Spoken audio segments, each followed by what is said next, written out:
अरे, ये कौन है और हमारे घर से क्या लेकर जा रहे हैं? पिताजी, मैं देखता हूँ। आप घर में जाकर आराम करिए। अरे, क्या हुआ? ये दोनों उस कुएं में चले गए। ऐसा क्या है उस कुएं में? मुझे पता लगाना होगा। इतना कहकर मोहन भी उस कुएं में चला जाता है। एक गांव में मोहन अपने बूढ़े पिता के साथ एक छोटे से मकान में रहता था। उसके पिताजी को एक अजीब बीमारी थी, जिसकी वजह से वह बहुत बीमार रहते थे।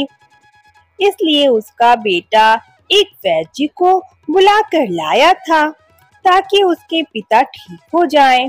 फिर वैद्य जी ने उसके पिताजी को कुछ दवाइयाँ दी। बेटा, ये कुछ दवाइयाँ लो। अपने पिताजी को सुबह शाम देते रहना। इन दवाइयों से तुम्हारे पिताजी को कुछ आराम मिलेगा। वैद्य जी, मेरे पिताजी को आखिर क्या बीमारी हुई है?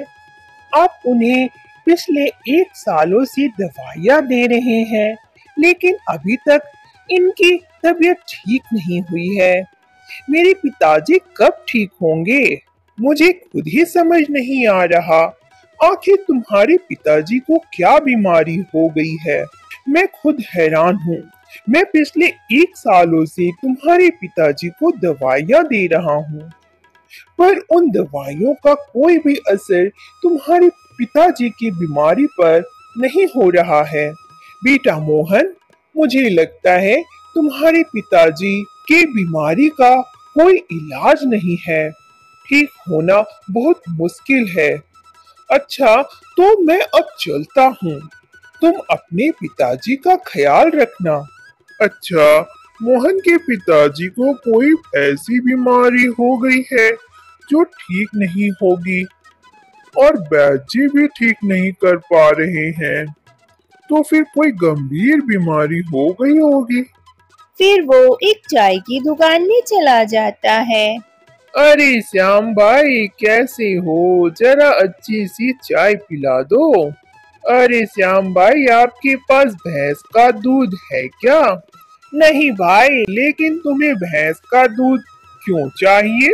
अरे भाई, मेरी बेटी को एक बीमारी हो गई है, और वैद्य जी ने उसे दवाई के साथ भैंस का दूध पिलाने को कहा है।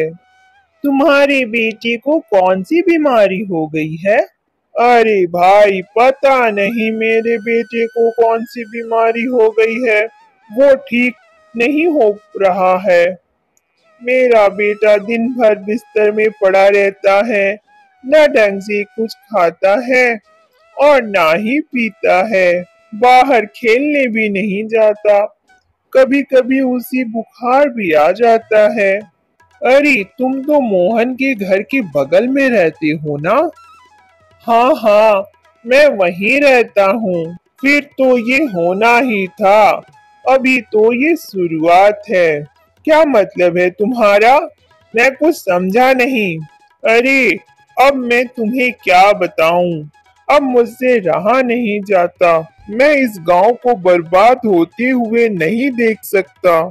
अरे भाई, तुम कहना क्या चाहते हो? साफ साफ कहो ना। मुझे कुछ समझ नहीं आ रहा। अरे, तुम्हें नहीं पता? मोहन के पिताजी को कोई ऐसी बीमारी हो गई है जिसका कोई इलाज नहीं है। मैंने खुद सुना था। वैद्य जी ऐसा कह रहे थे, और इसी वजह से गांव के लोग धीरे धीरे बीमार हो रहे हैं। अगर जल्दी से इसका कोई समाधान नहीं हुआ, तो धीरे धीरे सारे गांव के लोग बीमार हो जाएंगे और अनर्थ हो जाएगा, और हम लोग कुछ नहीं कर सकेंगे। गांव के लोग इस बात से डर जाते हैं और मुखिया के पास जाते हैं। मुखिया जी, हमारे गांव में एक बहुत बड़ी परेशानी आने वाली है। जल्द ही इसका समाधान निकालना पड़ेगा। अगर नहीं निकाले तो अनर्थ हो जाएगा। आखिर ऐसी कौन सी परेशानी आने वाली है जो तुम लोगों को पहले से ही पता चल गई? क्या है वो परेशानी, मुझे जरा ठीक से समझाओ। मुखिया जी, मेरे बगल वाले घर में मोहन नाम का एक आदमी रहता है। उसके पिताजी बहुत बीमार हैं, जिसका कोई इलाज नहीं है, और वो बीमारी बहुत खतरनाक है, जिसके चलते मेरा बेटा भी 2 हफ्ते से बीमार है। क्या मोहन के पिताजी एक बीमारी से ग्रस्त है जिसका कोई इलाज नहीं है? मोहन तो मेरे घर में काम करता है, पर ये बात मुझे नहीं बताई, इतनी बड़ी बात मुझसे छुपाई। हाँ मुखिया जी, इससे पहले कि मोहन के पिता अपनी बीमारी पूरे गांव में फैला दें, उससे पहले ही हमें इसका समाधान निकालना होगा, नहीं तो पूरा गांव बीमारी से ग्रस्त हो जाएगा और हमारे साथ साथ आपको भी यह बीमारी हो जाएगी। ठीक है, तुम सब अपने घर जाओ, मैं कुछ करता हूँ।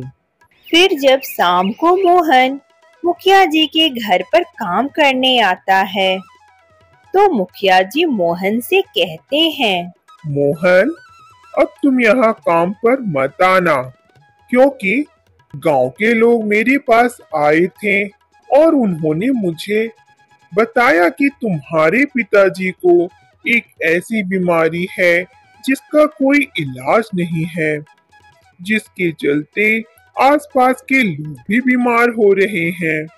इसलिए गांव के लोगों ने ये फैसला किया है कि अब तुम्हें और तुम्हारे पिताजी को ये गांव छोड़ के जाना होगा। मुखिया जी, मेरे पिताजी को कोई ऐसी बीमारी नहीं है जिसका कोई इलाज नहीं है। उनको बस थोड़ी कमजोरी हो गई है। मैं उनका सही से इलाज गरीबी के कारण नहीं करवा पा रहा हूँ, और इसलिए वो अभी तक ठीक नहीं हो पाए हैं। मुखिया जी, हमें इस गांव से मत निकालिए, हम कहाँ जाएंगे?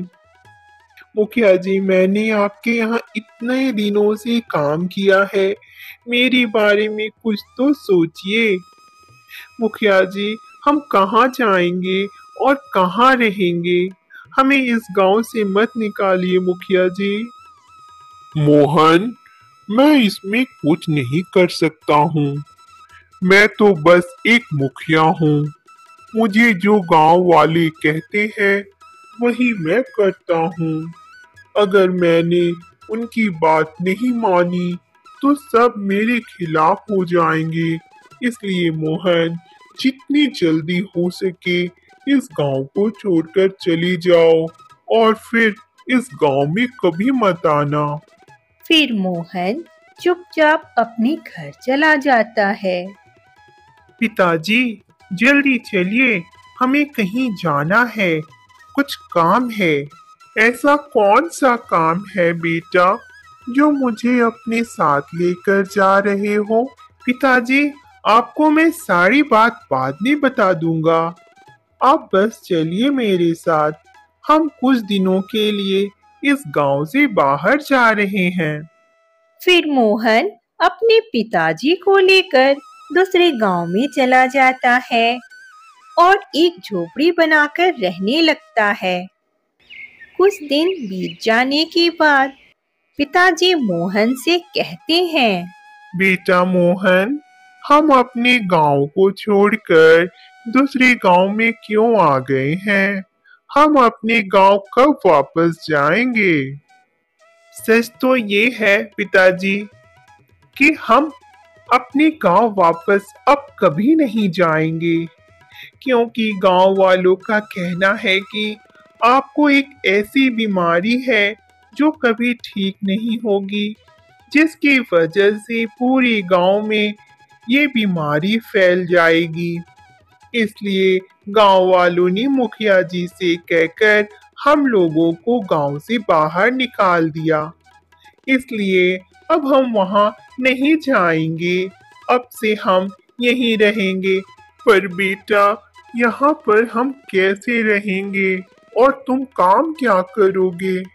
यहाँ पर तो कोई आदमी नहीं है। वहाँ तो तुम मुखिया जी के घर में काम करते थे। यहाँ तो दूर दूर तक बस घना जंगल ही है। आप चिंता मत करिए पिताजी, जंगल की दूसरी तरफ एक गांव है जहाँ बाजार लगता है। मैं जंगल से लकड़ियाँ काट कर बाजार में बेचूंगा। जब मेरे पास अच्छे पैसे हो जाएंगे तब मैं आपका अच्छे जगह इलाज करवाऊंगा। तब तक आप बस आराम करिए। मोहन अब रोज जंगल जाता और लकड़ियां काटकर बाजार में बेचकर आता। पिताजी, मुझे एक वैद्य जी के बारे में पता चला है। वो जंगल के उस पार रहते हैं। मुझे विश्वास है कि आप जरूर ठीक हो जाएंगे। अगले दिन मोहन अपने पिताजी को उस वैद्य जी के घर लेकर जाता है। मुझे तो कुछ समझ नहीं आ रहा, आपको क्या बीमारी है, लेकिन मैं कुछ दवाइयाँ दे रहा हूँ, इसे खाते रहिएगा। इससे आपको दर्द और बेचैनी नहीं होगी। पिताजी, वैद्य जी ने जो दवाइयाँ दी हैं उसे समय पर खाते रहिए। कुछ दिनों तक देखते हैं, अगर अच्छे हो जाएंगे तो ठीक है, नहीं तो फिर आपको शहर ले जाकर अच्छे डॉक्टर से दिखाऊंगा। जब मोहन अपने पिताजी के साथ अपने घर पहुंचता है तब देखता है कि दो लोग उनके घर से कुछ लेकर जा रहे हैं। अरे, ये लोग कौन हैं और हमारे घर से क्या लेकर जा रहे हैं? पिताजी, आप घर जाकर आराम करिए, मैं जाकर देखता हूँ।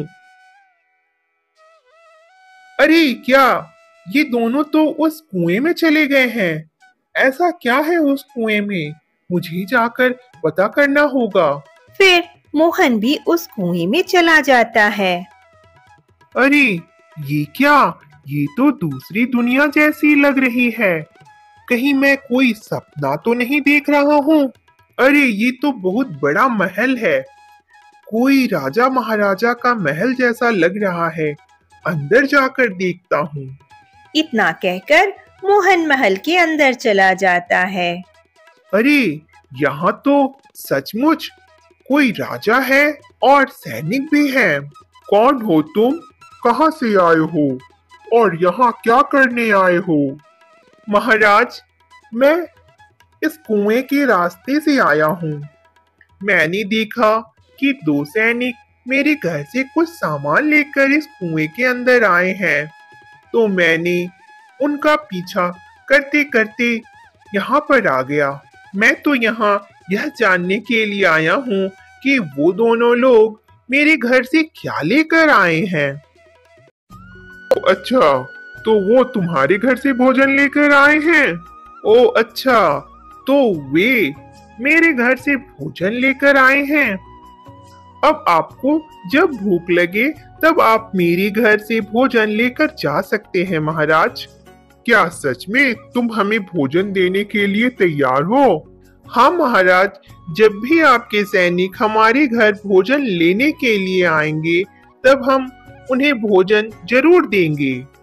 तुमने मेरी बहुत बड़ी समस्या का समाधान किया है, इसलिए हम तुम्हें एक जादुई घड़ा दे रहे हैं जिसके अंदर ढेर सारे सोने के सिक्के हैं और वो सिक्के से भरा हुआ है जो कभी खत्म नहीं होगा, जिससे तुम हमारी सैनिक के लिए रोज भोजन बनवा सकते हो। और हमें पता है धरती पर लोगों का खाना का स्वाद बहुत अच्छा होता है। हाँ महाराज, आपने बिल्कुल सही सुना है। हमारे यहाँ के भोजन का स्वाद बहुत ही अच्छा होता है। हम बहुत ही स्वादिष्ट भोजन बनाते हैं। मेरे पिताजी बहुत ही स्वादिष्ट भोजन पकाते हैं, लेकिन वो बहुत दिनों से बीमार हैं। नहीं तो मैं आपको और भी स्वादिष्ट भोजन खिलाता। क्या तुम्हारे पिताजी बहुत स्वादिष्ट भोजन पकाते हैं और वो बीमार हैं, तो हम तुम्हें पाताल लोक का पानी देंगे, जिसे पीकर तुम्हारे पिताजी की सारी बीमारी दूर हो जाएगी और वो स्वस्थ हो जाएंगे। फिर मोहन उस पाताल लोक का पानी लेकर अपने घर जाता है और अपने पिताजी को पिला देता है। पाताल लोक का पानी पीते ही मोहन के पिताजी की सारी बीमारी ठीक हो जाती है और वो स्वस्थ हो जाते हैं। बेटा मोहन, ये पानी पीकर तो मैं एकदम स्वस्थ हो गया हूँ। मुझे अब बहुत अच्छा लग रहा है। मुझे अब कमजोरी नहीं लग रही है। तभी मोहन अपने पिताजी को सारी बात बताता है और राजा जी जो जादुई घड़ा दिए थे वो अपने पिताजी को दिखाता है।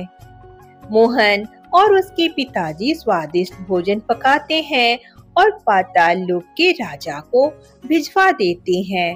फिर मोहन और उसके पिताजी खुशी खुशी रहने लगते हैं।